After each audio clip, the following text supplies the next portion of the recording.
നമസ്കാരം. അമേരിക്കയുടെ മുൻ പ്രസിഡന്റും സമാധാന നോബൽ പുരസ്കാര ജേതാവുമായ ജിമ്മി കാർട്ടർ അന്തരിച്ചു. അദ്ദേഹത്തിന് 100 വയസ്സുണ്ടായിരുന്നു.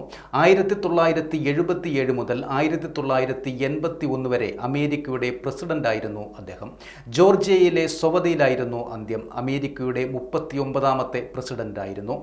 ക്യാൻസറിനെ അതിജീവിച്ച അദ്ദേഹം സമീപ വർഷങ്ങളിൽ കരളിലേക്കും തലച്ചോറിലേക്കും പടർന്ന മെലനോമ ഉൾപ്പെടെയുള്ള നിരവധി ആരോഗ്യ പ്രശ്നങ്ങൾ അനുഭവിച്ചിരുന്നു. അമേരിക്കൻ ചരിത്രത്തിൽ ഏറ്റവും കൂടുതൽ കാലം ജീവിച്ച പ്രസിഡന്റാണ് അദ്ദേഹം. 2022 നോബൽ ജേതാവാകുന്നത്. 1976 US തെരഞ്ഞെടുപ്പിൽ നിലവിലെ പ്രസിഡന്റായിരുന്ന ജെറാൾഡ് ഫോർഡിനെ തോൽപ്പിച്ചാണ് ഡെമോക്രാറ്റായ കാർട്ടർ വൈറ്റ് ഹൗസിൽ പ്രവേശിച്ചത്. വാട്ടർഗേറ്റ് അഴിമതിയുടെയും വിയറ്റ്നാം യുദ്ധത്തിൻ്റെയും കാലത്താണ് അദ്ദേഹം അമേരിക്കയുടെ പ്രസിഡന്റ് പദവിയിലെത്തുന്നത്.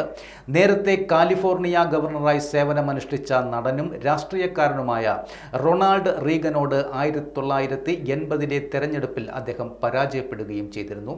ജനാധിപത്യവും മനുഷ്യാവകാശങ്ങളും സംരക്ഷിക്കുന്നതിന് പുറമെ അന്താരാഷ്ട്ര സംഘർഷങ്ങൾക്ക് സമാധാനപരമായ പരിഹാരം കണ്ടെത്തുന്നതിനുള്ള സംഭാവനകൾ കൂടി കണക്കിലെടുത്താണ് 2002 സമാധാനത്തിനുള്ള നോബൽ പുരസ്കാരം അദ്ദേഹത്തിന് ലഭിക്കുന്നത്.